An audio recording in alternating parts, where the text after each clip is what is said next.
Bueno, ¿cómo se sienten en esta segunda parte?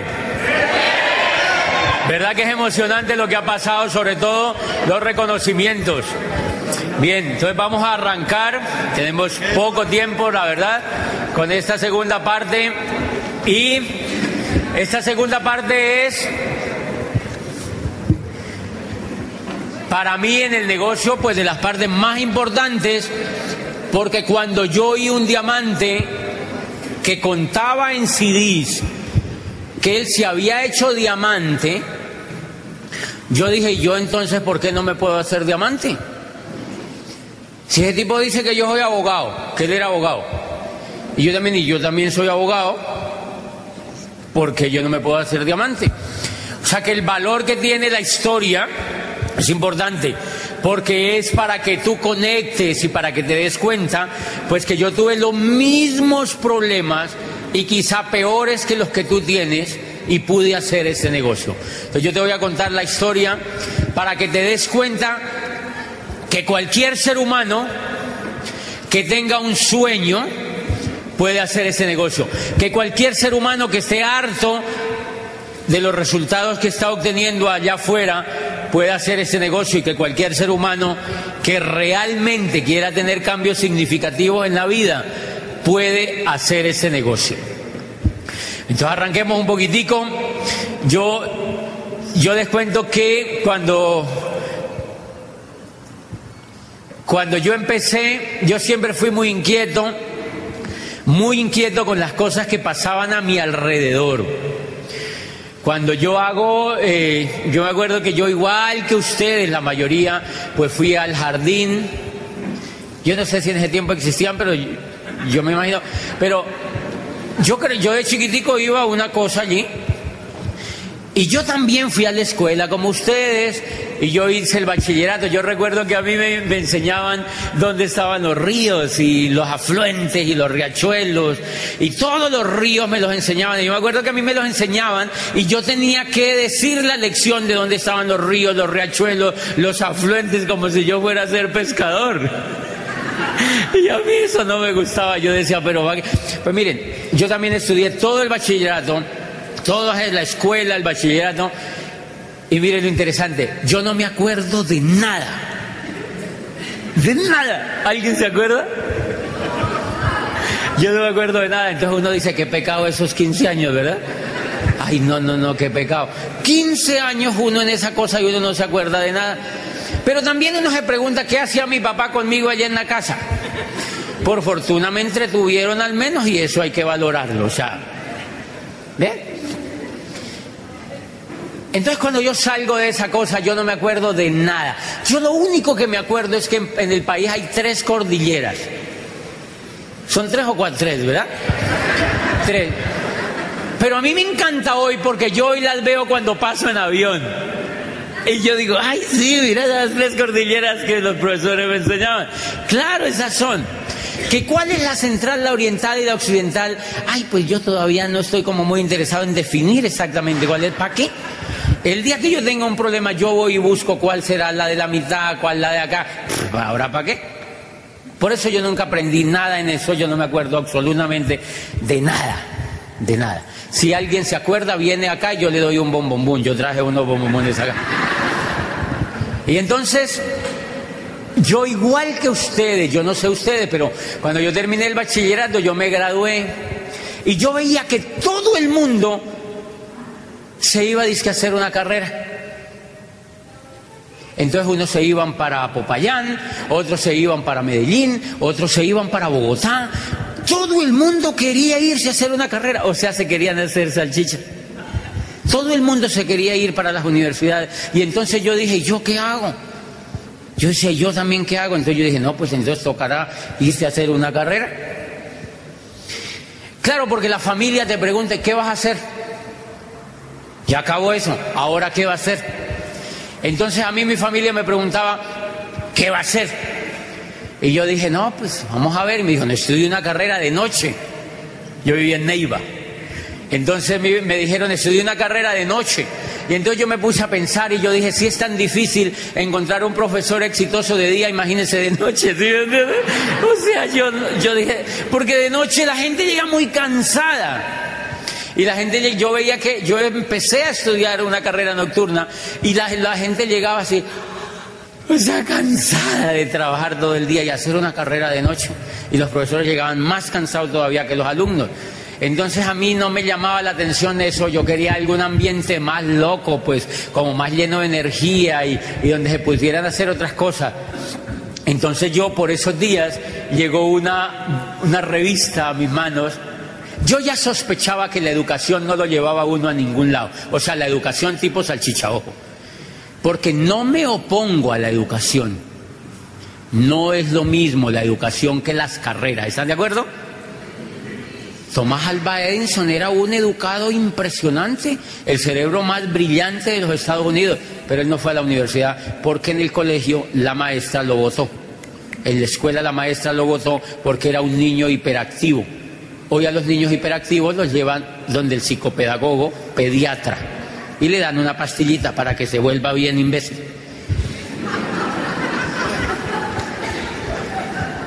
Pero como en ese momento no habían psicopedagogos, pediatras, entonces a Thomas Alva Edison lo sacaron de la escuela y la mamá le prestaba cartillas y bueno, esa es otra historia, pero él era un tipo educado.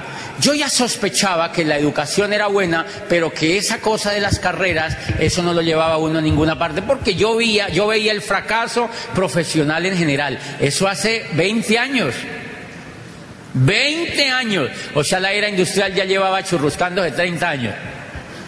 La era industrial se empezó a caer en 1959 y en 1900 yo estaba entrando a educarme para trabajar en la era industrial y después uno dice, ¿qué será lo que me pasa? O sea, yo estaba hello totalmente, porque no tenía información. En 1959 la era industrial se empezó a caer y nace la era de la información. Y yo en 1991 estaba decidiendo si estudiaba o no una carrera. Decidí estudiar una carrera para trabajar en una era que ya no existía, que quedaban rezagos. Por eso cuando yo veo esos muchachos hoy en día yo digo, ay, Dios mío, porque van a tener que aprender por ellos mismos. Van a tener que aprender por ellos mismos. Y bien, entonces yo entro en la disyuntiva, ¿yo qué hago?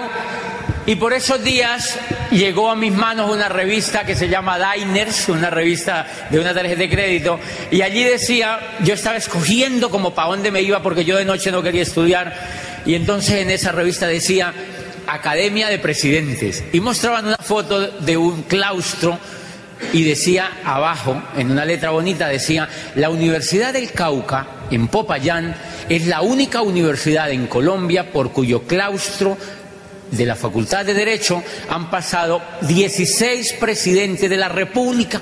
Y yo dije, yo soy uno. Entonces yo dije, yo me voy para allá. Porque yo en el colegio había sido inquieto. Yo había sido inquieto en el colegio y me gustaban trabajar con la gente y a mí me parecía bonito eso. Yo todavía no sabía bien cómo era esa vuelta, entonces yo dije, yo me voy para allá. Y me fui para Popayán. Yo, o sea, pasé a la universidad y a mí me preguntó mi familia, me acuerdo que mi papá me preguntó, yo ya había pasado, tenía todo listo para irme y me preguntó mi papá y me dijo, ¿y con qué va a vivir en Popayán? Y yo dije, oye, ¿verdad? Yo no me he puesto a fijarme en eso. ¿Con qué voy a vivir en Popayán? Pero me hice el loco y no me puse a fijarme en eso, porque si me ponía a fijarme en eso, no me iba. ¿Se acuerdan que yo les contaba por qué los cucarrones vuelan? Porque ellos, los cucarrones son físicamente, no pueden volar, son muy grandes y las alitas chiquiticas. Ellos físicamente, si los llevaran a una cosa de física, ellos les demuestran con un estudio científico que no pueden volar. ¿Por qué vuelan? Porque ellos no conocen el estudio. A ellos nunca se lo han dicho, ni les importa. Cuando esos cucarrones entran a la facultad, ellos nunca vuelven a volar. Entonces, yo no sabía con qué iba a vivir a Popayán y me fui. Y empecé allá. Y miren, interesante, yo voy a la clase y yo veo que los profesores, se va un profesor y me explica en el tablero derecho laboral. Y yo, el jueguito era así, él me enseñaba en el tablero, yo copiaba en el cuaderno, él me dictaba en el tablero, yo copiaba en el cuaderno, él sacaba de un libro, o sea, él sacaba en borrador lo que ya estaba bueno en el libro, lo pasaba en borrador acá, yo lo pasaba peor a mi libro, a mi cuaderno. Después yo le repetía eso en el examen al profesor y de acuerdo a la fidelidad que yo le repitiera, yo pasaba o no pasaba. Y yo dije, qué juego tan maluco eso, ¿verdad? Entonces a mí eso me empezaba a hartar porque yo digo, hello, ¿qué es esto? Y a mí eso me empezó a hartar. Y el profesor de Derecho Procesal también me explicaba y me pintaba en el tablero dónde quedaba el tribunal. Decía, mire, este es el juzgado, usted viene y pasa la demanda por aquí, el secretario está aquí, tiene 3 días aquí, usted pasa la demanda por aquí, mete la plata por acá y entonces ya sale el fallo. O sea, era todo como el procedimiento, ¿no? O sea, era como el procedimiento, y yo decía, qué arte. O sea, y yo le decía, una vez le dije al profesor, ¿y por qué no nos lleva a los juzgados que son aquí a 3 cuadras? Me dijo, no, pero aquí, esto es acá en el tablero. Deje así, siga haciéndose salchicha, o sea, tranquilo, deje así. Entonces, como a mí me hartaba eso, yo me empecé a volar para la biblioteca. La universidad tenía una biblioteca grande, y entonces yo me metí a la biblioteca y yo me volaba de las clases y me iba a la biblioteca. Y yo empecé a encontrar libros que me empezaron a gustar. Ojo, yo no tenía con qué vivir en Popayán, para que no digan que yo era un niño rico, que me mandaban mis papás plata. No, yo me fui sin saber con qué iba a vivir. Y es increíble, nunca me faltó nada. Nunca me faltó nada. Yo estoy trabajando desde los 14 años. Desde los 14 años yo empecé a trabajar, porque en mi casa me enseñaron, desde niñito me enseñaron que yo tenía que ganarme la vida por mí mismo. Y me hicieron el mejor bien que un padre de familia le puede hacer a un hijo. Esos niños que les dan todo y que les dan todo, los vuelven niños diferentes totalmente. O sea, son niños de 30 años, empiezan, ¿qué hubo papá? ¿Qué hubo papá? ¿Qué hubo papá? Y sinceramente los vuelven niños especiales, o sea. Los vuelven niños especiales, ellos no son competitivos en la economía porque los papás les cobijan la neurona con la iniciativa. A mí, por fortuna, el mejor regalo que mi padre y mi madre me hicieron fue que nunca me dieron nada. Uno, porque yo creo que ellos intuían, y segundo, porque tampoco podían, es decir... Entonces nunca, fue el mejor herencia que ellos me dejaron, ¿ok? Y entonces yo desde los 14 años estaba trabajando, entonces cuando yo llego a Popayán, yo me empiezo a ganar la vida, yo trabajaba en lo que salía, nunca hice trabajos extraños, sino que trabajaba. Y yo empecé a ir a las clases y no me gustaba, entonces me empecé a ir a la biblioteca. Y en la biblioteca empecé a encontrar libros que me gustaban. Y una vez cogí un libro, y ese libro era de Borges. Era un libro de Borges, y en ese libro de Borges contaba, o el biógrafo era un biógrafo de Borges que escribía la vida de Borges, y entonces decía que Borges soñó toda la vida con ser el director de la Biblioteca Nacional de Buenos Aires. Toda la vida soñó con eso.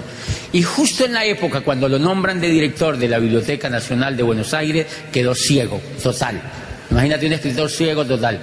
Entonces los amigos iban y lo visitaban, así como uno va donde los amigos, hay que pesar, o sea, cómo lo lamentamos, nos unimos a ti, así. Entonces él compone, en respuesta a todo lo que le expresaban sus amigos, él compone el poema de los dones. Y les dice, no rebajéis a lágrima o reproche esta demostración de la maestría de Dios, que con magnífica ironía me dio a la vez los libros y la noche. Y yo decía, wow, esto sí es mucho genio. Y a mí eso me gustaba. Y yo decía, debe haber más cosas. Y ¡fum! Cogí otro libro, y era un libro de Shakespeare, que se llamaba Sueño de una noche de San Juan. que es lo mismo Sueño de una noche de verano. ¿Se acuerdan de Shakespeare? Espectacular. Y en ese libro, Hermia, que es una mujer, un personaje de Shakespeare, se quería casar con Demetrio, pero en esa época nadie se podía casar con el que quería, sino con el que podía, porque el libro está escrito en la época victoriana, de la Inglaterra victoriana. Y entonces Hermia está desesperada por casarse con Demetrio, pero no la dejan, tienen que casarse con Pedro Pasadías, con otro. Entonces Hermia va donde Teseo y le cuenta, le dice, mira, Teseo, el dios de los griegos, le dice, yo quiero casarme con Demetrio, pero me obligan a casarme con fulano. Entonces Teseo le dice, cásate, cásate con Demetrio, pues para esta tierra más vale la rosa arrancada del tallo a la que marchitándose sobre la espina virgen crece, vive y muere solitaria y triste. Y entonces yo decía, wow, esto está espectacular. Y volvía y tomaba otro libro, y era un libro de Camilo José Cela que se llamaba Pabellón de Reposo, donde contaban toda la historia de los que se morían de tuberculosis. Toda la historia de los que se morían de tuberculosis en aquella época. Y hay una muchacha jovencita que se está muriendo de tuberculosis y otro muchacho en las mismas condiciones. Y ese muchacho le envía una carta y le dice, tú eres muy linda, permíteme estar un momento contigo porque me enamoras. Entonces la niña le dice, el lindo eres tú. Escribe una carta, el lindo eres tú. Tú tienes el corazón de oro. Lo que pasa es que está ahogado por ese caparazón de cultura que se obstinan en colgarle como lastre a aquellos que hubieran podido nacer para poetas. Y entonces eso me empezó a avivar y yo buscaba más libros y buscaba más libros y buscaba más libros. Y buscaba más libros, y buscaba más libros, y empecé a avivarme esa energía por leer más, y la tapa la encontré, yo en el colegio, a mí me habían puesto a leer 100 años de soledad. Yo nunca lo había leído, porque a uno le dice, tienes que leer, entonces uno no lo lee. Es como en ese negocio cuando le dice, tiene que entrar, entonces uno no entra. Es lo mismo. O le dice uno a la novia, deme un beso, y la novia entonces no se lo da. Pues el beso, o sea, no le da el beso, porque es lo mismo. Entonces a mí me ponían el libro a leer 100 años de soledad, yo nunca lo leí. Y ese día yo tomé del anaquel un libro muy bonito, en un tomo muy bien hecho, y era 100 años de soledad, y mire lo que decía. Muchos años después, frente al pelotón de fusilamiento, el coronel Aureliano Buendía no podría olvidar aquella tarde remota en que su padre lo llevó a conocer el hielo. Macondo era entonces una aldea de 20 casas de barro y caña brava construidas al lado de un río de aguas diáfanas que se precipitaban por un lecho de piedras enormes y pulidas como huevos prehistóricos. Dice, el mundo era tan reciente que muchas cosas carecían de nombre y para mencionarlas había que señalarlas con el dedo. Todos los años, por el mes de marzo, una familia de gitanos desarrapados plantaba su carpa cerca de la aldea y con pitos y timbales daban a conocer los nuevos inventos. Primero llevaron el imán. Un gitano corpulento de barba montaraz y manos de gorrión hizo una truculenta demostración pública de lo que él mismo denominaba la octava maravilla de los sabios alquimistas de Macedonia. Fue de casa en casa arrastrando 2 lingotes metálicos y todo el mundo se espantó al ver cómo las pailas, los calderos, las tenazas y los anafes se caían de su sitio y cómo la madera se retorcía del desespero de los clavos y los tornillos tratándose de desenclavar y cómo las cosas que hacía mucho tiempo se habían perdido aparecían por donde más se les había buscado y se avalanchaban en desbandada turbulenta tras los mágicos fierros de Melquiades. Y mire cómo termina. Las cosas tienen vida propia, solo es cuestión de despertarles el alma, decía el gitano con áspero acento. Y eso me impresionó.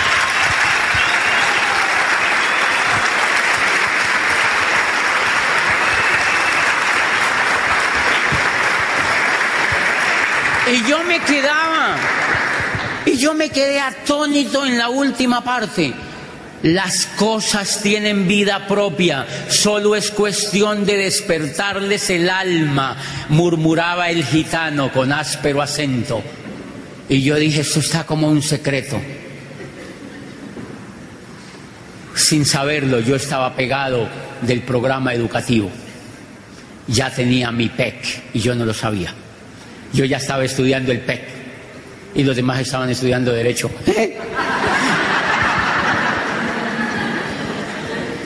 Y entonces yo iba a clase también, y yo pasaba, y ¡fum! Terminé las asignaturas. Señores, y eso que yo leía me empezó a impresionar tanto, me empezó a gustar tanto. Allí aprendí lo que era importante el reconocimiento. Yo me acuerdo muchísimo que en toda esa búsqueda me encontré con una obra preciosa de Ben Jonson. Ben Jonson era enemigo público de Shakespeare, y Ben Jonson era público enemigo de Shakespeare, pero cuando él ve que Shakespeare se alza en calidad y en gloria, le escribe una carta espectacular. Le dice: confieso que tus escritos son tales que ni hombre ni musa pueden alabarlos suficientemente. Alma del siglo, aplauso, ingenio, asombro de nuestra escena. Eres un monumento sin tumba y vivirás mientras viva tu libro. Haya inteligencia para leerlo y elogios que tributar. Y terminaba diciéndole: triunfa, Bretaña mía, porque le has dado al mundo a uno de tus mejores hijos, a quienes todos los escenarios de Europa han de rendir homenaje, porque tú no eres de un siglo, tú eres de todos los tiempos, dulce cisne de Leibón. Reconocimiento. Y eso me impresionaba. Y entonces, ¿saben qué empecé a hacer? Empecé a invitar amigos a la cafetería y yo les contaba lo que yo leía. Y empezó a nacer una tertulia. Y nos empezábamos a reunir en la cafetería. Yo les contaba: mirad lo que encontré. Y él me decía: ¿en serio? ¿Eso está en ese libro? Y ellos empezaron a habituar a los libros, y ellos también encontraban libros, y empezamos a hacer una pequeña tertulia, y esa tertulia crecía, y nos reuníamos los jueves, y nos reuníamos los sábados, y yo empecé a hacer una actividad de asociación para los que les gustaba leer. Y esa asociación la hacíamos cada 2 meses, y por esa asociación pasaron más de 1.500 universitarios de Popayán. Más de 1.500 se pegaron a esa asociación, a las tertulias. ¿Y qué descubrí? Que la gente estaba ávida de crecer por dentro, y las universidades los estaban secando. Les estaban secando el cerebro con esa información tostada que les meten, que no sirve para nada. Nosotros estábamos empezando a descubrir una fuente de información de liderazgo, de crecimiento humano, de desarrollo, de espiritualidad, de progreso espiritual, de progreso por dentro. Y entonces la gente se empezó a pegar a eso. Cuando yo termino asignaturas, un muchacho de aquellos que está en las tertulias está en una reunión de rectores, y uno de esos rectores de una universidad privada dijo: yo necesito una persona, si ustedes saben, para que sea algo así como vicerrector de la universidad. Y entonces ese muchacho, que era amigo mío, dijo: yo conozco uno. Y entonces me referenció a mí. ¿Se acuerdan que yo ya sabía, porque yo había aprendido? Toda esa historia me llevó a leer a Alvin Toffler y me llevó a leer una cantidad de cosas, y yo ya había sabido allí en todas esas lecturas que el empleo era la evolución de la esclavitud. Y entonces yo no quería ser empleado. Yo les conté que yo me quería, desde chiquitico, yo había visto desde la edad de 5 o 7 años que en mi casa había un cuadro, en una casa de una tía, la tía Yuca, no, mentira, eso es la tía, había un cuadro lindísimo de una torre, de la Torre de Coltejer en Medellín. Entonces a mí me impactaba tanto el edificio y las calles como se veían allí, que yo decía: cuando yo sea grande yo quiero vivir en Medellín. Claro, porque para un niño que no ha vivido en una gran ciudad eso es un sueño. Y entonces yo tenía esa imagen en la cabeza. Yo dije: yo termino este derecho y yo me voy para Medellín. ¿Hacer qué? No tengo ni idea, pero yo me voy para Medellín. Entonces, cuando ese muchacho me referencia a donde ese rector, me llaman y me dicen: mire, es que hay un puesto aquí en la universidad, no sé qué. Yo dije: ay, puesto. Yo pensé, yo no me había graduado. Y entonces me dijeron: venga a una entrevista, queremos hablar con usted. Y entonces yo dije: bueno, yo había aprendido a vender seguros de vida, porque un profesor me había dado la oportunidad de entrar a una compañía de seguros, y yo era excelente asesor de seguros. Y entonces yo me ganaba la vida con eso. Simplemente me firmaban un papel y me pagaban. Era genial. Era genial, yo no tenía, yo dije: ay, qué chévere. Y los demás es que dependiendo del papá. Y a mí me llegaba mucho mejor plata. Yo trabajaba, estudiaba por la mañana y trabajaba por la tarde. Entonces, cuando a mí me llaman de que ese muchacho me referencia, me llaman de que había un puesto en esa universidad, yo dije: bueno, vamos a ir. pero yo no quería ser empleado, yo me quería ir para Medellín, a aventurar, a buscar algo. Fíjense, yo ya estaba terminando la carrera, yo no sabía qué iba a hacer en la vida. Grave cosa, grave cosa, grave cosa. ¿Sabe qué aprendí? Hoy, ¿qué aprendí? Yo llevaba en ese momento 20 años estudiando y tenía lo peor que a un ser humano le pueda pasar: desenfoque total. No sabía para dónde iba.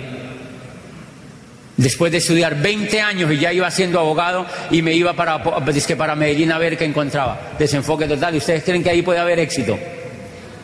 No, ya se perdió la mitad de la vida y usted no sabe para dónde va. Y entonces aprendí una cosa que en pedagogía es gravísimo, pero esto es aquí entre nos. ¿Saben cuál es el peor daño que la educación tradicional le hace a la gente? Que la desenfoca, porque le enseñan tantas cosas que uno no sabe para qué sirve.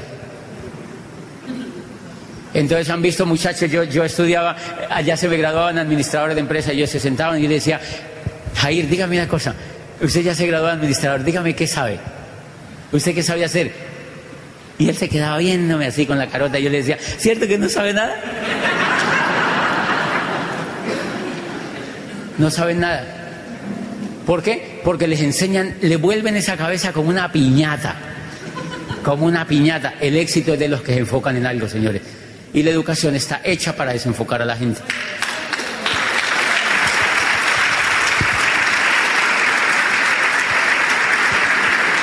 Entonces entran estos niñitos con por ejemplo, Beethoven estaba desde los 4 años ya tocando el violín y a él no le dijeron: ay, vaya a la escuela que le enseñan aritmética. ¿Qué carajo? Quería ser violinista y punto y se acabó. Esa gente sí sabía ya cómo era la educación. Alejandro Magno, el profesor, era Aristóteles. A él no le dijeron: vaya allá a la escuela a ver que se gradúe. No, quería ser conquistador, punto. El profesor era Aristóteles. Entonces, ¿qué es lo que pasa? Que estos niñitos los desenfocan desde el comienzo. Ellos ya tienen la chispa de lo que quieren, pero los empiezan a desenfocar desde están pequeñitos. Los empiezan a desenfocar y dura el desenfoque 20 años. Y han visto que uno termina 20 años y entonces ahí empieza el trabajo de ¿cómo me enfoco ahora? ¿Cómo me enfoco? Después de que lleva 20 años desenfocado, enfocarse ya es complicado. Entonces el peor problema que yo tenía era que estaba desenfocado. Voy a la entrevista en esta universidad y ahí está toda la junta, el Consejo Superior y la asamblea ahí reunida, y yo me acuerdo que me dijeron: doctor, hemos oído, doctor, yo ni me había graduado. Entonces me dicen: queremos que usted, pues, que nos presente la hoja de vida, porque hemos oído que a usted le gusta trabajar con la gente, que no sé qué. Entonces me dijo uno de los miembros, creo que fue el rector, me dijo: doctor, ¿usted por cuánto trabajaría en esta universidad? Entonces yo me acuerdo que como yo tenía poquitas ganas, entonces yo les dije como 500.000 pesos por encima de lo que se pagaba normalmente en el medio. Y entonces me dijo: ¿y es negociable? Y yo le dije: sí, hacia arriba. ¿Es de negociar? Señores, ¿por qué creen que yo les di esa respuesta? Porque no tenía miedo acá adentro. Porque lo que yo había leído me daba buena actitud. Por eso leer es básico, señores, en este negocio. Básico. Porque si la gente lee, tiene buena actitud. Y mire lo interesante. Me voy y al otro día me llamaron y me dijeron: doctor, queda contratado. Y yo, ay, me agarraron aquí ahora sí. Y entonces me metí ahí a trabajar de vicerrector. A los 6 meses yo hice un buen trabajo, yo reunía profesores y yo estudiaba la pedagogía, leía de noche y criticaba a los pedagogos y empecé a meterme en los griegos y empecé a explicarme de dónde demonios se inventaron las carreras. ¿Quién se inventó esas salchicherías? ¿Sí me entienden? ¿Quién se le ocurrió armar semejante salchichería para desenfocar a la gente? Porque a mí eso no me había hecho casi ningún bien. Entonces yo estudiaba eso, yo agarraba a los profesores y los insultaba pues como vicerrector y trabajábamos rico con ellos. Y bueno, a los 6 meses de trabajar en esa universidad, yo estaba en Bogotá y me contaron por teléfono que el rector se fue de la universidad, ya llevaba mucho tiempo, entonces el rector se fue y me llamaron: doctor, hemos hecho una asamblea extraordinaria y todo el consejo está de acuerdo que usted sea el rector. Y yo, ay, pero rector, yo tenía 27 años, no me había graduado, estaba más desubicado que un carajo, no tenía ni idea qué era lo que iba a hacer con mi vida. Entonces yo les dije: bueno, está bueno. Y me dijeron: queremos saber si usted acepta. Les dije: aceptado. Y volé a Popayán, me posesioné y me dijeron, pero hay un problema, usted no se ha graduado. Si se dan cuenta que usted no se ha graduado, los estudiantes hacen una protesta. Hacen una protesta, obviamente, y el estatuto no permite eso, pues tiene que graduarse. Entonces yo dije, ok, yo me gradúo.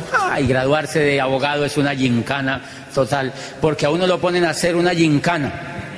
Es un juego de obstáculos. Para nada. Y bueno, y entonces yo me posesiono como rector, yo no me la podía creer, y yo recuerdo, señores, aquí viene lo más lindo.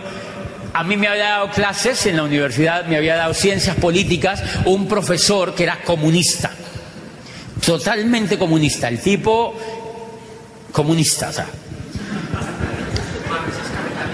totalmente mamerteado, totalmente, o sea, bueno. Y entonces este muchacho me había dado clase y él y yo no la íbamos mucho porque a mí me gustaba más el liberalismo económico y me gustaba más el progreso de la ciencia y me gustaba mucho más la libertad del hombre. Me encantaba. Y entonces cuando él hablaba en clase yo le salía con una teoría de François Fukuyama, por ejemplo.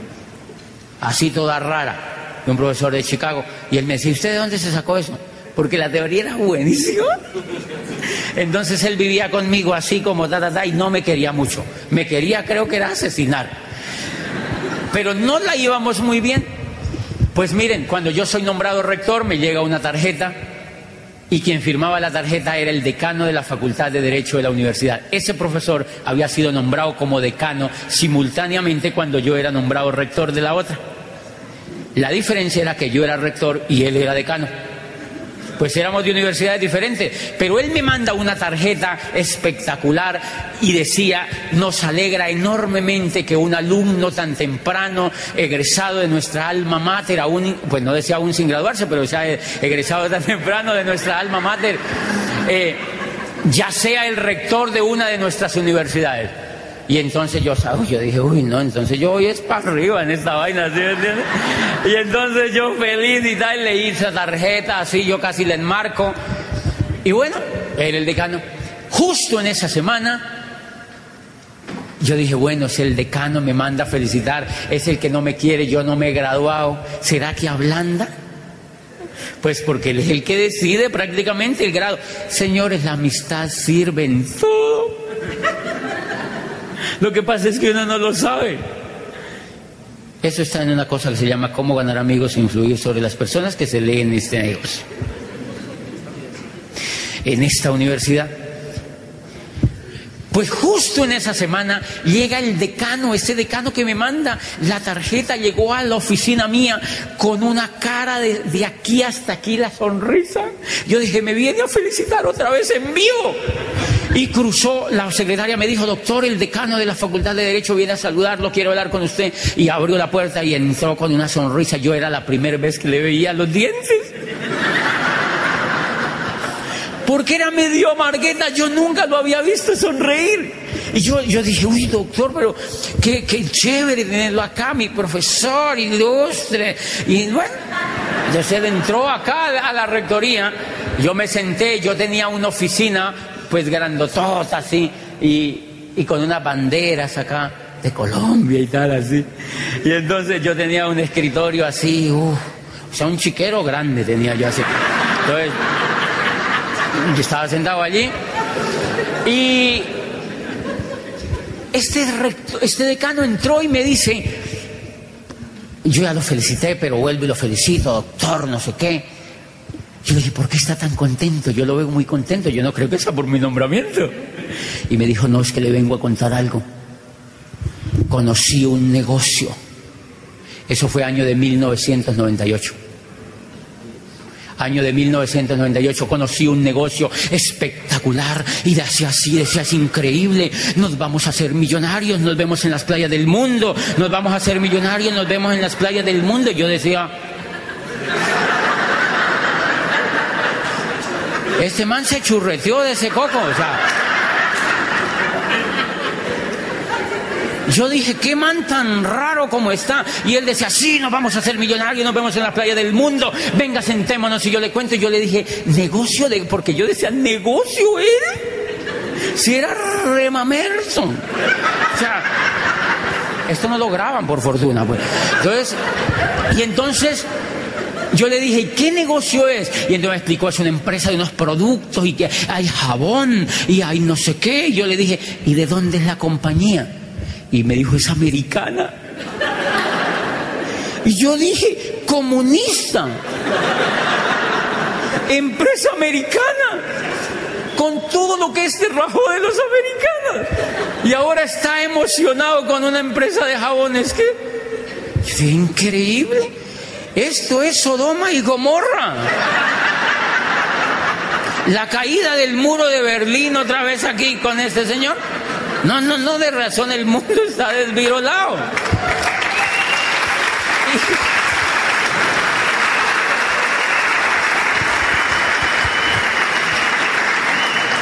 Pero él soltó un par de frases que me dijo, usted necesita entrar a este negocio, doctor. ¿Dónde estará dentro de 5 años? Era como un loro que repetía, él lo había oído de alguien. O seguramente lo había oído en cassette. Y él decía, ¿dónde estará usted dentro de 5 años? Y yo decía, no, pues por ahí de presidente de la República, porque yo ya soy rector de esta cosa aquí, o sea, al menos ministro, ¿no? Yo no le paraba bola. ¿Dónde estará dentro de 5 años? Man, está loco. Bueno, y entonces volvió y me decía, nos vamos a hacer millonarios, nos vemos en las playas del mundo. Y yo decía, pero ¿cuáles playas del mundo? Si aquí en Popayán no hay playas, eso a mí no me interesa. ¿Sí? Uno no tenía familiaridad con el mar. Pues bien, en Popayán lo único que hay es un río que se llama Río Molino. Amarillo ya baja, pobrecito. Un río muy contaminadito ya.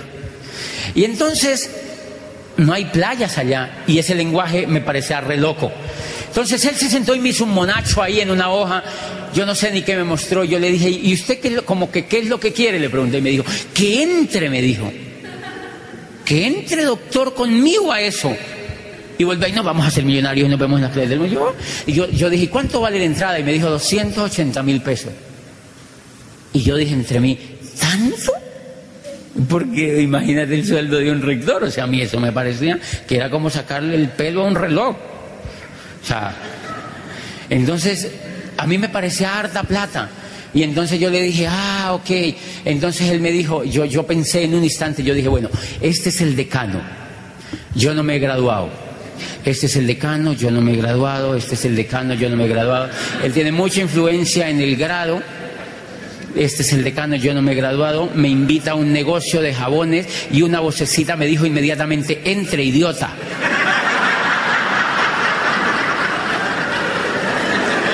Entre, idiota. Y entonces yo dije, listo, yo entro a esa cosa. Ay, me dolió pagarle eso, como no te imaginas. Yo no sé cómo le pagué, yo no sé cómo hice para pagarle. Yo dije, bueno, todo sea por el grado este de la salchicha, pues. Y entonces, para que me pongan el condoncito ese que le ponen la salchicha, que es el título. Y entonces, bueno, ahí cambió todo. Yo entré al negocio, ya yo no era el doctor ni el del decano, sino que éramos socios. Entonces ya él me llamaba y me decía, ¿qué hubo, socio? Y yo le llamaba, hola, socio. ¿Qué hubo, socio? Hola, socio. ¿Qué hubo, socio? Nos vamos a hacer millonarios, nos vemos en las playas del mundo. Le conté a todo el mundo que yo había entrado y no sé qué. Yo sí, pero ojo, las frases, nos vamos a hacer millonarios, nos vemos en las playas del mundo, ¿dónde estarán dentro de 5 años? Me quedaron clarísimas. Yo no entendía nada, pero me quedaron clarísimas. Bueno, el profesor me decía que nos hiciéramos una reunión y que no sé qué, y que le contáramos a más gente. Y yo dije, ¿a más gente? Suficiente con que haya entrado yo, ¿sí me entiendes? Y yo no le hacía caso. Pero yo le dije, bueno, yo no me he graduado, doctor. No se preocupe, socio. No se preocupe, socio. No se preocupe, mi amor. Y entonces yo le dije, ¿cómo así que no se preocupe? Y me dijo, no, vamos a hablar y pues usted es brillante, usted tiene todo, usted estudiaba. Y me dijo, listo, vaya y pida los turnos de los preparatorios. Los preparatorios había que pedirlos como 6 meses de anticipación. Yo fui y me dijeron, hay uno para el miércoles. Y yo le dije, hecho. La gente se preparaba como 6 meses para irse a presentar, porque eso era como si le pusieran acupuntura a uno, o sea, uno iba. Entonces Yo dije el miércoles, yo dije, ay sí, yo dije, yo llevo 5 años aquí, me he metido, alguna cosa digo en esa cosa ya. Eso alguna cosa se me ocurre, yo dije, tengo que graduarme. Miércoles, listo, pum, el primero. Lunes de la otra semana, me dijo, hay otro doctor. Y yo le dije, la secretaria me llamaba y me decía, hay otro turno. El socio trabajaba por su socio. Hay otro turno, entonces el lunes, pum, otro. Bueno, lo cierto es que me graduó en mes y medio. Ojo, no me regalaron nada, para que no vayan a poner denuncias ni cosas de esas, ¿eh? No me regalaron nada, simplemente acortaron los términos, señores. Y éramos socios además, ¿no? Y bueno, me graduó, me graduó y entonces yo me acuerdo que mi socio fue a mi grado, tan bello, mira, fue a mi grado, yo me graduó y ya era graduado. O sea que yo le debo a este negocio hasta haberme graduado, mire. Si no hubiera sido por mi socio no me había graduado tan fácil. Y entonces me graduó en el salchichón, me graduó y entonces ya era más tranquilita la rectoría y mi socio empezó, vamos a hacer la reunión. Y yo, ay, este man siguió, ¿verdad que este man? Entonces yo le dije, ok, hagamos una reunión. Entonces yo invité a una reunión y adivine a quién invité, a mis profesores. A los profesores de la universidad con los cuales yo tenía mayor influencia, los que yo les daba el contrato. Y cité un grupo de profesores. Y les dije, necesitamos mañana hacer una reunión para que vean una cosa ahí, no se ven bien. Es una cosa interesantísima para que la vean, así uno haciendo el pendejo. Y las profesores se reunieron. Y yo fui a la reunión y yo me quedé así atrás como agente secreto. O sea, nadie sabía que yo estaba ahí. Y él dio el plan con un amigo. Y entonces yo me acuerdo que él pintó bolitas. Él pintó bolitas aquí. Y pintaba una bolita y pintaba otra bolita. Y decía, mire, entonces ustedes son una bolita. Y yo dije, ellos ya saben que son una bolita. Sí, ellos ya saben. Y él pintaba así bolitas y no sé qué. Entonces yo pensé al fondo, yo decía, o sea que yo soy una bola de esas. ¡Qué boludo! ¿Sí entiendes? O sea que yo... Y él terminaba diciendo, nos vemos en las playas del mundo, nos vamos a hacer millonarios. Y yo otra vez con ese cuento de las... Los profesores creo que no entendieron nada. Si no entendía ni el rector. Ellos no habían entendido nada, nadie entendía nada de eso. Y entonces yo me acuerdo que una profesora dijo, profesora, ella no me había visto que yo estaba, profesora, ¿usted va a entrar al negocio? Y la otra le dijo, no, yo no voy a entrar a eso. Entonces ella le dijo, yo sí voy a entrar. Entremos para colaborarle al rector. Vea, yo voy oyendo eso y salí por el otro lado así. Y me fui para la oficina. Y nunca más quise volver a saber del famoso negocio. Me cobijé la neurona del todo. Me hirieron el ego. Y yo tenía poca inteligencia emocional. La inteligencia emocional consiste en transformar lo que le pasa a uno en bueno. Yo eso lo transformé en basura y adiós. No pude reciclar eso y entonces me quemé, me voy para la rectoría, había llegado una caja, a mi apartamento había llegado una caja, yo tenía un perro y ese perro acabó con la caja, él había desarmado la caja, yo había visto un tarro rondando por todas partes, yo ni supe nunca de qué fue, en la caja venía un cassette y yo me acuerdo que yo metí al equipo ese cassette y en ese cassette no hablaba, gritaba. Una señora centroamericana, me acuerdo que era, yo lo puse un día a ver qué era eso, ya había pasado lo de los profesores, y esa señora gritaba, hagan de cuenta como si a una lora usted le pega un corta uña así de una ala, gritaba la señora, yo cogí puna para que ese equipo, yo dije, no, ¿qué es esa grosería? Yo acostumbraba a los discursos académicos, así circunspectos y todo. Yo apagué eso y no quise volver a saber. El decano me llamaba y yo decía, ay no, yo ya me gradué, ya deje así. Bueno, pasó el año, yo seguí de rector, yo no me renové, yo seguí de rector y mire lo que empecé a notar. Yo trabajaba, me iba en la casa, trabajaba todo el día, me iba en la noche a ver televisión. Trabajaba, veía televisión y compraba. Trabajaba, veía televisión y compraba. Primero, carro nuevo, fiao. Tarjetas de crédito, corbatas, trajes y un apartamento, fiao. ¿Ustedes han conocido a alguien que haya hecho eso? Y entonces yo trabajaba, veía televisión y compraba. Trabajaba, veía televisión y compraba. Trabajaba, veía televisión y compraba. Trabajaba, veía televisión y compraba.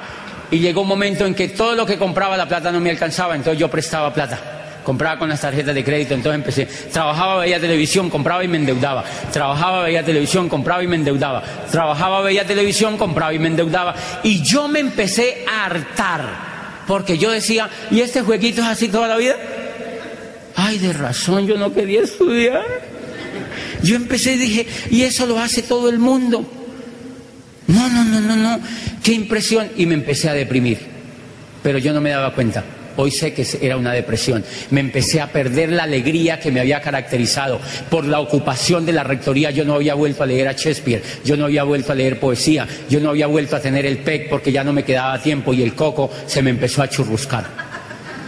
Empecé a sentir tristeza, empecé a sentir que no había futuro, empecé a sentir que no había esperanza. Y se acuerdan que yo había oído que Drucker decía que el mundo no era de los que tenía, sino de los que sabían. Y yo dije, debe ser que yo hay algo que no sé. Y entonces renuncié a la universidad porque encontré un doctorado en Europa para hacer un doctorado en psicología de las organizaciones. Me presenté, después de 2 intentos pasé, porque estaba harto de vivir ese jueguito, de vivir ese jueguito, de vivir ese jueguito, de vivir ese jueguito. Y me presenté a la universidad, una universidad en Europa, y pasé, me aceptaron y me fui. Renuncié ahí mismo a la universidad 1 año antes de que fuera mi viaje para Europa. Y ellos sabían que yo me iba y en 1 año no nombraron rector, esperaron que yo me fuera. Porque trabajamos muy bien y cuando yo me fui nombraron un encargado que no tenía todavía el perfil, digamos, como para asumir el cargo y lo nombraron ahí provisional. Y entonces yo me voy para Europa, hicieron fiesta de todo y ¡fa! Y me fui. Y allí en Europa yo sacaba pecho allá a hacer un doctorado. Cuando llego a la universidad ya habían doctorados hasta para pegar botones. En serio, habían doctorados hasta para pegar botones, mi amor. O sea, se inventaban doctorados ¿para qué? Para todo. Por eso es un negocio. Sino que uno no se la pilla, pero eso es un negocio, de eso viven las universidades. Y entonces, ¿cómo les parece que yo me encontraba con gente de Alemania, de Brasil, de Estados Unidos, de Singapur, de no sé dónde, de Chile, de todo el mundo? Y una vez estaba yo haciendo una cola en una universidad para pagar la asignatura en una de las facultades, y un muchacho me saludó y me dijo, ¿tú de dónde eres? De español. Y yo le dije, yo vengo de Colombia. Y me dijo, ah, vienes de América. Y yo, no saben ni que existe Colombia, qué pecado. Y entonces yo le dije, sí, vengo de América. Y me dijo, ¿y a qué has venido a Europa? Era 2001, año 2001, donde todo, ¿se acuerdan? Bueno, entonces me dijo, ¿y a qué has venido a Europa? Y yo le dije, vine a hacer un doctorado, así sacando pecho. Y me dijo, ¿y te has venido de América a Europa a hacer un doctorado? Yo le dije, sí. Al ratico le pregunté, ¿y tú qué haces? Y me dijo, yo acabo de terminar mi licenciatura. Y yo le dije, ¿no vas a estudiar un doctorado? Y se quedó viéndome y me dijo, ¿y eso como para qué? Y me di cuenta de la primera realidad. Señores, los únicos que estudiaban doctorados era gente que iba becada por universidades públicas, universidades o institutos, o la Reina Sofía. Allá todo el mundo beca a todo el mundo, y los que no tienen en qué gastarse más la plata, entonces mandan a los profesores para Europa, porque aquí creen en este país que con doctores se va a salvar el país. Eso cree la ministra de Educación, que es que con doctores se va a salvar el país, o sea, con cazadores de dragones. Y entonces yo empecé a notar una cosa, que los únicos que estudiaban era gente que iba becada, y yo en las reuniones veía, yo decía, ¿y tú con quién te pagas? A mí me becó la Reina Sofía, a mí me becó el Príncipe Felipe, a mí me becó el gobierno de Brasil, a mí me becó la Universidad del Quindío, también becaba, a mí me becó la Universidad de Antioquia, a mí me becó la del Atlántico, a mí me becó la Universidad de La Habana. Y yo decía, ¿y a mí quién me becó? Yo era autobecado otra vez, ya llevaba 30 años autobecándome y estaba pobre y despistado. Y el doctorado era una extensión de la carrera, igualitico otra vez. El profesor explicaba, uno copiaba, pasaba en borrador y volvían y lo examinaban. Y yo dije, ¡ay no! ¡Qué horrible! Y yo había estudiado con el padre Borrero una cosa que se llamaba Historia de la Universidad. El padre Borrero fue rector de la Javeriana, nos hicimos muy amigos y él me prestaba una información espectacular sobre dónde habían sacado la universidad. Y entonces yo me acordé de que en esa época, en la época medieval, había que ir a las universidades porque los libros estaban en las abadías. Entonces no se podían cargar para otro lado porque no habían sino mulas. ¿Y cómo se llevaban unas mulas con un mundo de libros para Roma? Entonces los de Roma iban a París mejor. porque era muy pesado. Pero el mundo cambió, la internet, las telecomunicaciones, todo, y nosotros yendo desde Europa. O sea, siguieron con la neurona cobijada haciendo lo mismo. Entonces yo negocié con la comisión de doctorados y me volví para Colombia. Negocié con ellos que yo me volvía para Colombia y avisé en Colombia que yo me venía. En Colombia se enteraron que yo me venía. Pero antes de yo entré en un desespero impresionante porque ahí sí estaba perdido del todo. ¿Qué esperanza tenía? Otra vez a venir a trabajar. Mire lo que yo hacía. Yo decía otra vez a trabajar, ver televisión, comprar y endeudarme. Trabajar, ver televisión. Y yo decía, no debe ser que así es la vida porque todo el mundo hace eso. Y yo me acordé de una cosa. Yo había leído, saben ustedes, miren lo que yo hacía, trabajaba, veía televisión y compraba, y estaba en Europa a puertas de volverme para acá otra vez a hacer lo mismo. Miren lo que hace un cerdito. Lo que hace un cerdo es lo siguiente: él come y duerme. Come y duerme. Come. ¿Qué era lo que yo estaba haciendo? Lo mismo, solo que además trabajaba. El cerdito come y duerme. Por eso ustedes nunca han encontrado un cerdito que diga, ¿cuándo yo tendré un chiquero así de grande como esto? Algún día. Él no sueña, el cerdo no sueña, porque él lo único que espera es que le llegue su Navidad. O sea que yo descubrí una cosa. Yo llevaba 30 años estudiando y la universidad, toda la educación me había puesto a vivir como el cerdito, mire. Porque nunca me enseñaron a soñar. Nunca me enseñaron a soñar. Y descubrí una cosa, me acordé de que yo había leído en Victor Droscher que la diferencia entre los seres humanos y los animales es que los animales no sueñan. Los únicos que sueñan son los seres humanos. Y yo saqué la primera conclusión. O sea que esta pinche educación que yo he tenido, lejos de volverme a mí ser humano, me ha animalizado. Porque no me ha enseñado a soñar. Porque llevo 30 años estudiando para trabajar, ver televisión y endeudarme. Para trabajar, ver televisión y endeudarme. Eso es lo único que yo sabía hacer. ¿Ustedes han visto gente afuera así que ha estudiado y hace lo mismo? O sea, gente que la animalizaron mediante la educación de la era industrial. Y entonces yo me acordé ahí de mi rector, de mi decano, que él me había dicho, existe una empresa que se llama Amway para montar un negocio propio. ¿Dónde estará dentro de los 5 años? ¿Y cuál era la respuesta de mi corazón? Peor que antes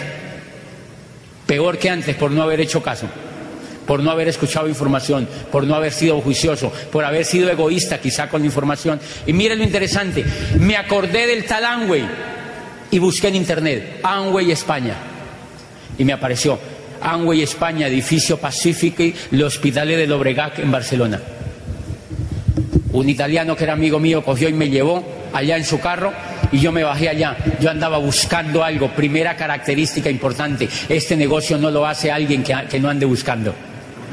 Yo hice este negocio porque yo andaba buscando algo. Por eso no se desgasten con esa gente que no anda buscando nada. Busquen gente que ande buscando algo. Por eso esos muchachitos yuppies que salen de la universidad y los coge una empresa a trabajar, usted les presenta algo y dice, ay no, yo ya sé de eso. Yo he visto mucho, les doy el plan y una vez le di el plan a un tipo egresado de una prestigiosa universidad de 25 años. Y el muchachito me dijo, no, eso está muy interesante, pero a mí no me interesa por ahora porque es que yo acabo de salir de la universidad, yo ya llevo 2 años trabajando en esta empresa y soy tan bueno en esta multinacional que me van a mandar a Londres a estudiar inglés.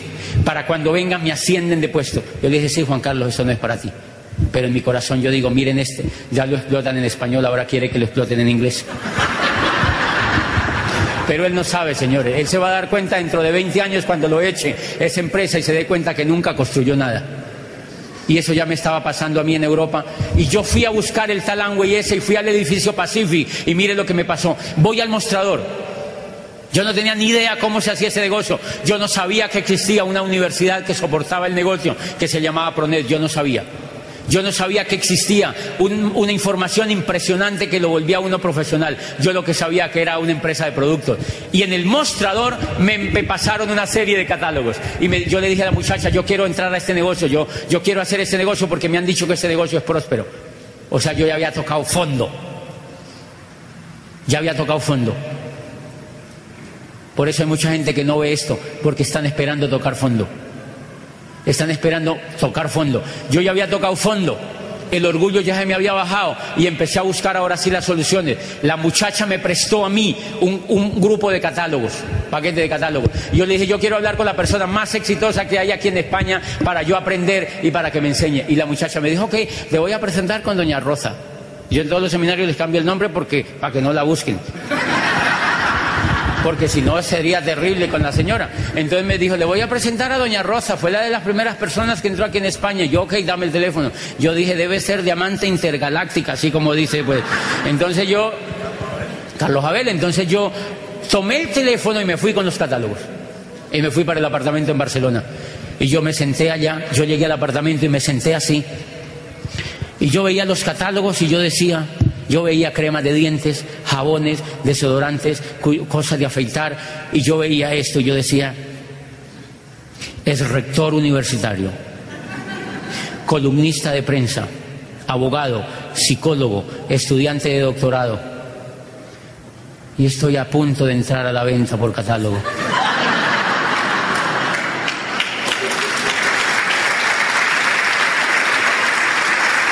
Estoy a punto de entrar a la venta por catálogo. Yo volvía y veía los catálogos y yo decía, qué bajo he caído, qué bajo he caído. Yo me sentía como una señora de Yambal.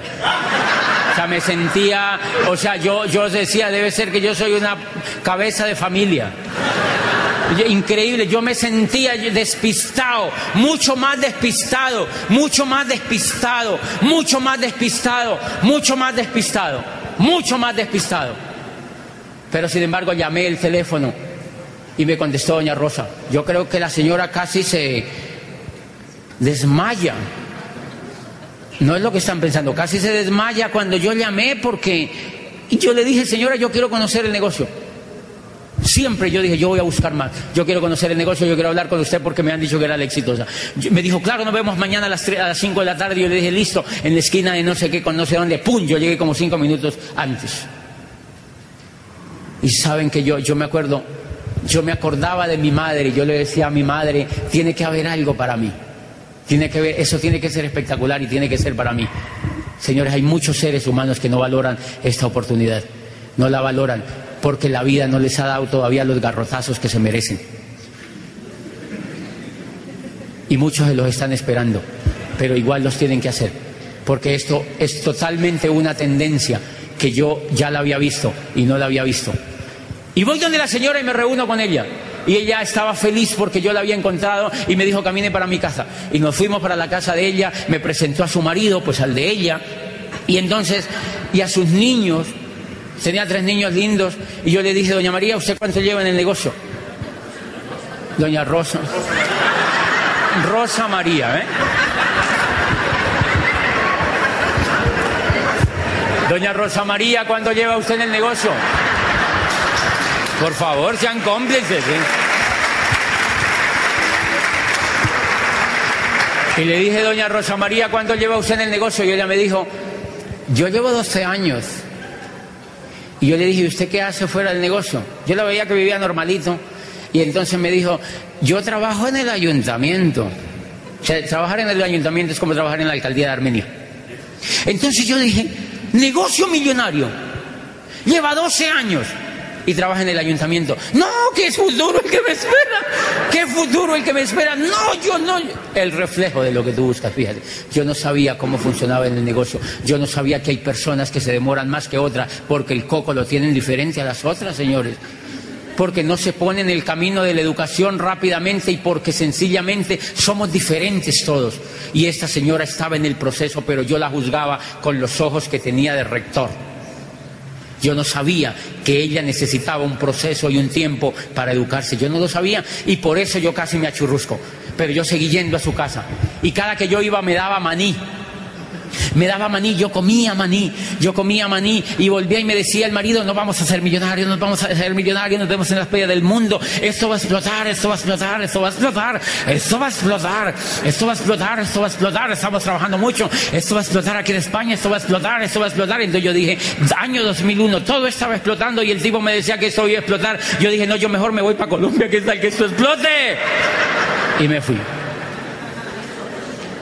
Y me vine para Colombia. Y me vine para Colombia y dije, yo no entro a esa cosa. porque no entendí nada. Ellos me mostraban productos y me daban maní. Me mostraban productos y me daban maní. Me mostraban productos y me daban maní. No, qué maravilla de negocio. Y entonces yo me vine para Colombia y volví, me posesioné de rector de la universidad. ¿Se imaginan la esperanza que tenía? ¿Se imaginan la motivación que tenía? Yo decía, es increíble no saber, pues ¿para qué sirvo? O sea, estar tan despistado es bien difícil. Hay mucha gente que se muere despistada y no es capaz de buscar lo que realmente quiere.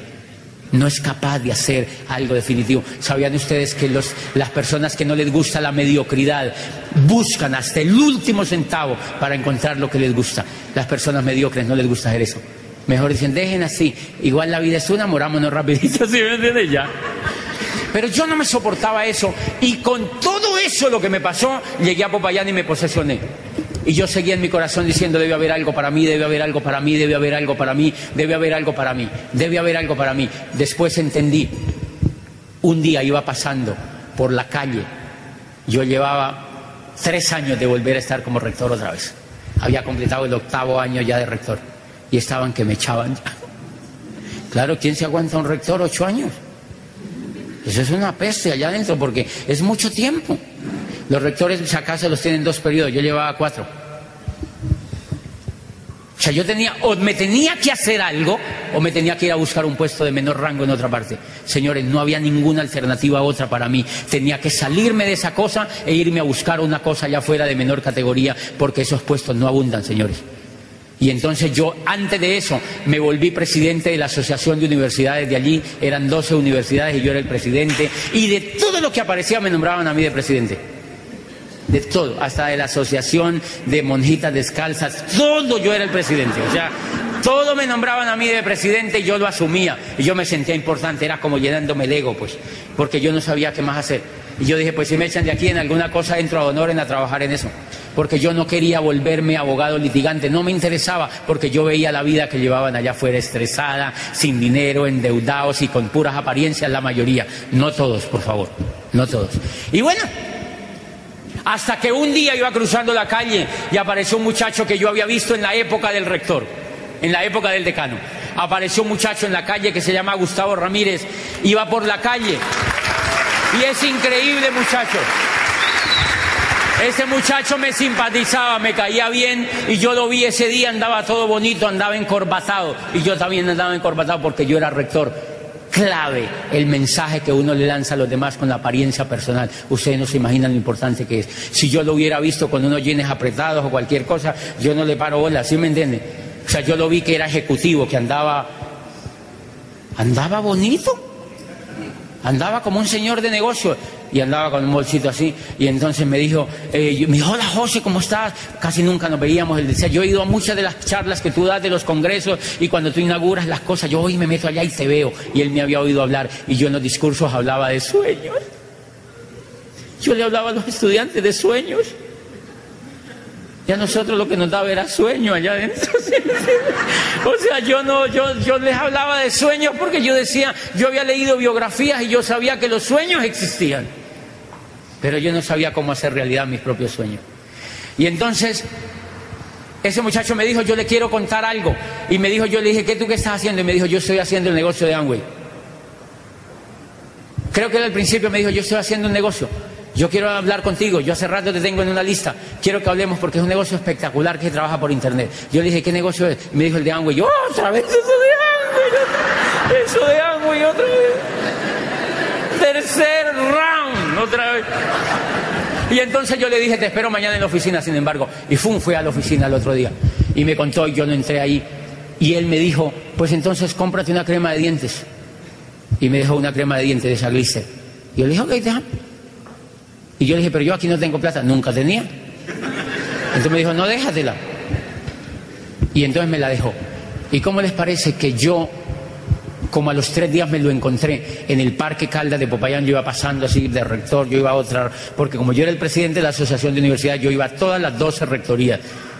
Y yo entraba de una porque yo era el presidente de las universidades. No ganaba un carajo, pero yo era el presidente de la universidad.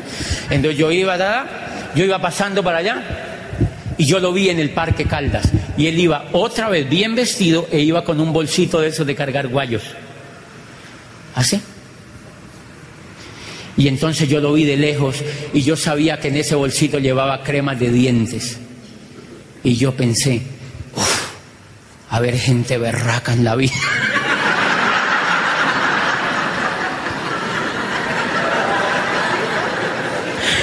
Así dije yo. Yo dije, a ver, gente berraca en la vida. Y siguió. A los 3 días volvió a la universidad. Adivinen por qué yo dije eso. Porque la percepción que yo tenía era una percepción pobre de lo que era el proyecto. Él sí sabía para dónde iba. Yo en ese momento no sabía lo que él estaba haciendo. Por eso no te importe jamás lo que piensan los demás de ti. Tú tienes que saber para dónde va. Él sabía para dónde iba. Señores, y él volvió a la rectoría y fue. ¿Y cómo les parece que la secretaria me dijo, doctor, allí está el señor Gustavo, el de la crema de dientes? Y yo, ay, a cobrar esa crema de dientes. Yo nunca tenía para pagársela, se los aseguro. Porque a mí siempre me faltaban menos 500.000 pesos. Siempre. Cada mes me faltaba. Y yo no tenía hijos. Ni tenía familia que mantener. Era un vago con una rectoría. Y no tenía plata. Uno gasta más plata. Yo compraba corbatas, televisores, cositas para apariencia, pero nunca tenía plata y andaba endeudado. Y cada que le iba a cobrar la crema de dientes yo no tenía plata para pagarle, pero yo era el doctor. Él entró a mi oficina y me dijo, no te preocupes. Yo le dije, yo en ese momento no tengo plata, tengo que ir al cajero. El cajero no daba ni leche, no había nada. Y entonces ese cuento que uno echa es que tengo que ir al cajero, no hay nada en el cajero. ¿Cómo? Sí, el cajero le dice, hello, no sabe dónde está la bolita. Y entonces él vuelve de cuenta y me dice, yo creo que ese día a mí me cogió con las defensas bajas. Por eso nunca abandonen a alguien que no entra de una vez, vuelvan. Sobre todo si es un buen perfil. Él no se rindió, él volvió y él dice hoy en día que me dejó la crema de dientes para tener un pretexto para volver a cobrármela. Y él dice, así me lo hubiera pagado, yo le hubiera dicho, no me la pagué todavía. Porque él quería volver a hablar conmigo, él quería que yo ingresara al negocio, él sabía que yo no lo había visto. Y hoy me dice él que él decía, ojalá donde este man vea ese negocio. Porque él llevaba 10 años, 10 años, llevaba 7 años oyendo CDs. Oyendo información y él ya sabía que esto era una espectacular oportunidad. Y entonces entró a mi oficina, volvió y me dijo, y yo me acuerdo, yo creo que estaba con las defensas bajas y yo le pregunté, le dije, oye, yo he oído en esa cosa que hay diamantes. ¿Qué es eso? Eso suena bonito. Y me dijo, esa gente se hace millonaria. Los que llegan a diamantes se hacen millonarios y se hacen libres de por vida. Yo le dije, ¿en cuánto no se puede gastar? Y me dijo, eso hay gente que llega en 2 años, ha llegado en 3 años. Y le dije, ¿en serio? Y me dijo, sí. Yo le dije, ¿usted se va a hacer diamante? Y yo le vi la carota y me dijo, sí. Y yo vi que eso era verdad. Y le dije, listo, papacito, nos vamos a hacer diamante los dos. Hagámosle a eso. Hagámosle a eso. Hagámosle a eso. Hagámosle a eso. Y arrancamos, mi amor. Yo no tenía ni idea, pero yo me dejé arrastrar por el sueño de él. Por eso yo, esa gente la adoro. Gustavo, para mí, no se imaginan lo que yo los quiero. Esa pareja, Gustavo y Diana, no te imaginas lo que yo los quiero. Tú siempre tienes que agradecerle a la persona que te presentó este negocio, así tú no lo entiendas hoy en día. Otra cosa es que el coco tuyo todavía no lo entienda. Pero tú tienes que agradecerle a la vida porque esto es impresionante. Ellos los quiero mucho, yo empecé a trabajar con él. Una vez me llegó a mí con una caja de cassette, una cajita de cassette, un paquetico de cassette y me lo dejó, y a los 8 días me dijo, ¿ya los escuchó? ¿Ya los escuchó? Y yo no los he escuchado porque yo no tengo equipo. Tengo equipo, pero no es de cassette, es de CDs, en el carro. Entonces él decía, no, ¿cómo hacemos? ¿Y en tu casa no tengo un equipo? No, sí, yo tengo un equipo, pero no funciona la casetera. ¿Yo puedo ir a tu casa y te lo arreglo? Y se fue a mi casa y se sacó el equipo y se lo llevó a arreglar el equipo porque él quería que yo oyera los cassettes. Y se llevó el equipo. Problema para recuperar ese equipo. Porque no lo pudieron arreglar, lo destaparon, y ustedes saben que en Colombia destapan lo de los japoneses y no lo pueden volver a cuadrar porque le sobraron 5 piezas al equipo. Y entonces no lo pudieron volver, eso quedó todo extraño, yo todavía lo tengo con una mata sembrado porque no volvió a servir. Y bien, él volvió a mi oficina y me dijo, vea, yo le dije, ¿no tiene CDs? Ese negocio que es tecnológicamente avanzado no tiene CDs. Me dijo, sí, le voy a conseguir unos CDs. Eso hay, pero yo no los tengo, le voy a conseguir uno. Y me llevó, ahí mismo unos CDs, me llevó unos CDs. Y un CD se llamaba De nada sirve la técnica si no hay perro. Y lo de Sergio Charo Rivera. Y mire lo impresionante, yo lo metí ahí ahora sí a la cosa del CD y empezaba el tipo. Y empezaba el tipo, y yo lo oía y yo decía, ¡ay, eso es impresionante! Yo no tengo un perro, yo lo que tengo es un rinoceronte atrás. O sea, esto es para mí, eso es impresionante. El tipo dice que la gente vive genéticamente casi como programada para que sea pobre y que uno tiene que romper ese ciclo porque los seres humanos lo pueden romper. Y yo decía, eso es lo que a mí me ha pasado, esta educación me achurruscó la neurona. Yo necesito levantarme de esto que me pasa. Y le dije, y metí otro. Primer diamante en Colombia, de Alejandro Hillera, y decía el muchachito, yo hice este negocio porque yo no quería terminar donde todo el mundo termina. Si tú quieres terminar en un sitio diferente, tienes que hacer cosas diferentes. Y yo decía, ese es, yo no quiero hacer así, eso es diferente, yo quiero. Y eso me daba moral, y empecé a pegarme de los diamantes. Y Gustavo no me asesoraba. Gustavo es muy inteligente, no me asesoraba. Si hubiera sido alguien, Torombó lo coge y me asesora, y me mata. Él me pegó de los diamantes para que los diamantes me asesoraran mediante los CDs. Primera diferencia. Gustavo, en Europa me daban maní. Gustavo me daba CDs. Cuando yo oigo esos CDs, me empiezo a emocionar. Y yo le digo, Gustavo, ¿tienes más de esos CDs? Y me dijo, no tengo más. Yo le dije, ¿te acuerdas del decano? Yo ya estaba excitado con el negocio. Y me dijo... Yo le digo, sí, me acuerdo del decano. Le dije, vamos a la casa, que tal que él tenga. Yo no había comprado ni un desodorante, señores. No había comprado ni un jabón. No había comprado ni una crema de dientes. Pero ya tenía la visión en la cabeza. Ya se me estaba metiendo el sueño en la cabeza. Y entonces fuimos donde el decano. Salió la esposa y me dijo, no, nosotros nos separamos, ya no vivimos juntos, no sé qué. Pero hemos comprado un mundo de material y por ahí está esa caja. Yo le dije, ¿material? ¿Qué tipo de material? Y me dijo, cassette. Son un mundo. Y yo le dije, ¿no me vende eso? Y yo, sí, si quieres se los vendo. Y ha sacado una caja impresionante de cassette. Y yo le dije, ¿cuánto vale? Y me dijo, no, yo no ni me acuerdo, eso era carísimo. Y yo le dije, mientras se acuerda, yo me la llevo. Hasta el sol de hoy. Yo me llevé la caja para la casa, y me fui. Y yo tenía un Volkswagen Escarabajo que tenía para casetera. Y entonces yo empecé a meter y empiezo a escuchar Luis Costa, Miguel Aguado, Luis Carrillo, Iván Morales, Tato Lizardi, Mario Orsini, Tim Foley, y todos hablaban familia, prosperidad, progreso, libertad, familia, prosperidad, progreso, libertad, sueños, tienes que soñar, tienes que cambiar tu mente, con esa mente no llega, tienes que cambiar tu mente. Me he escuchado 150 CDs en un lapso como de 15 días. Me he pegado una enmarihuanada con eso. Impresionante, muchachos. Impresionante.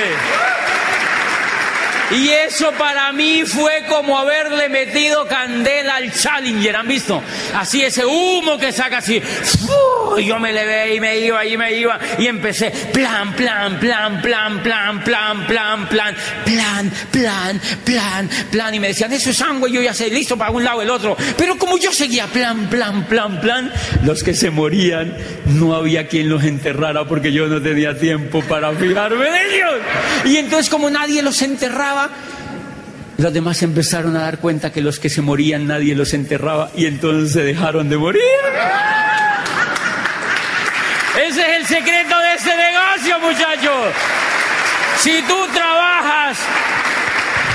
tú trabajas y sabes para dónde vas, tú te haces diamante. Porque eso fue lo único que yo hice. Pero estaba emocionado con el sueño. Yo aquí hay gente que le digo, escucha CD, y me dice, sí, hace como un año. ¡Hello! El coco se devuelve donde estaba. Es como la ortodoncia. ¿Saben para qué le ponen eso? Porque los dientes tienen una memoria genética. Y el cable les hace así. Y ellos se vienen así. Por eso es que tienes que pegarte al PEC, por eso es que tienes que pegarte al programa educativo, porque es el que te tiene así. Siempre adelante, siempre adelante. Si tú te despegas, te vuelves para atrás. Por eso no juegues con el programa educativo, y eso es la explicación de por qué la mayoría de la gente no puede hacer ese negocio, porque no son serios en volverse profesionales para volverse diamantes, señores. Lo único que yo hice entonces fue pegarme a ese programa educativo incondicionalmente y plan, y empezó a crecer el negocio. Vamos a la convención, vamos a la convención, vamos a la convención, y yo empecé a transmitirle el sueño a otros, empecé a transferirle el sueño a otros, y no te imaginas cómo la vida ha cambiado, muchachos. 4 añitos para hacerme libre de por vida. 4 añitos de educación de calidad para ser competitivo en la nueva economía, y pónganme lo que quieran, señores. Nos vemos como diamantes. Buenas noches, Armenia, gracias. Buenas noches y gracias por estar aquí.